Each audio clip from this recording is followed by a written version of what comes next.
ಮೊದಲನೇ 20 ನಿಮಿಷದಲ್ಲಿ ನಿಮ್ಮ ದುಡ್ಡು ವಸೂಲಾಗಿರುತ್ತೆ, ಇಷ್ಟು ಮಾತ್ರ ಗ್ಯಾರಂಟಿ ಹೇಳಬಲ್ಲೆ. ಅಲ್ಲಿ ಒಂದು ದೈತ್ಯ ನಿರ್ಮಾಪಕರನ್ನ ನೋಡ್ತೀರಾ, ಒಂದು ದೈತ್ಯ ಪ್ರತಿಭೆಗಳನ್ನು ನೋಡ್ತೀರಾ, ಇದಂತೂ ಗ್ಯಾರಂಟಿ ಹೇಳಬಲ್ಲೆ. ಯಾಕಂದರೆ ಈ ಮಾತನ್ನ ಹೇಳ್ತಾ ನನಗೆ ರೋಮ ನಿಲ್ತಾ ಇದೆ. ಸೊ ಆ ಮಟ್ಟದ ಒಂದು ಏನು ನಿಮಗೆ ಪ್ರೆಸೆಂಟ್ ಮಾಡೋದಕ್ಕೆ ಇಡೀ ತಂಡ ರೆಡಿಯಾಗಿದೆ, ಅದಂತೂ ಗ್ಯಾರಂಟಿ ಹೇಳಬಲ್ಲೆ. ಸೊ ಅದಾದಮೇಲೆ ನಿರ್ಮಾಪಕರ ಬಗ್ಗೆ ನಾನು ಯಾರನ್ನೆಲ್ಲ ಭೇಟಿ ಆಗ್ತೀನಿ ಎಲ್ಲರೂ ಹೇಳೋದೊಂದೇ, ಸೊ ಅವ್ರಿಗೊಂದು ಸಾಥ್ ಕೊಡಿ ಅಂತ. ಖಂಡಿತ ಸರ್, ನಿಮ್ಮ ಹಿಂದೆ ನಾನು ಯಾವಾಗಲೂ ಇದ್ದೀನಿ.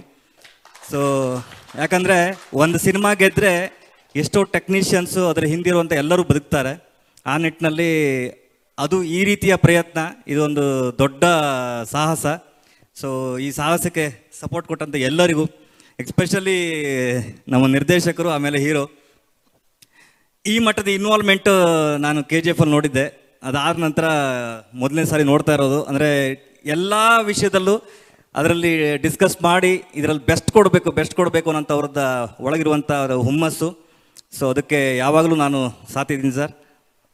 ಖಂಡಿತ ಇದೊಂದು ಒಳ್ಳೆ ಸಿನಿಮಾ ನಿಮ್ಮ ಮುಂದೆ ಬರುತ್ತೆ, ಕನ್ನಡದಿಂದ ಇನ್ನೊಂದು ಒಳ್ಳೆ ಸಿನಿಮಾ ನಿಮ್ಮ ಮುಂದೆ ಬರುತ್ತೆ. ಧನ್ಯವಾದ ಸರ್. Thank you. ಬಟ್ ನಿಮ್ಮ ಎಕ್ಸ್ಪೆಕ್ಟೇಷನ್ ಏನು ಸರ್?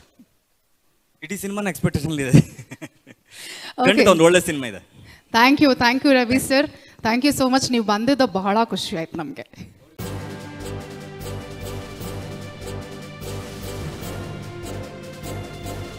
ಇದು ಮಾನವೀಯ ಸಂದೇಶದ ಜನವಾಹಿನಿ.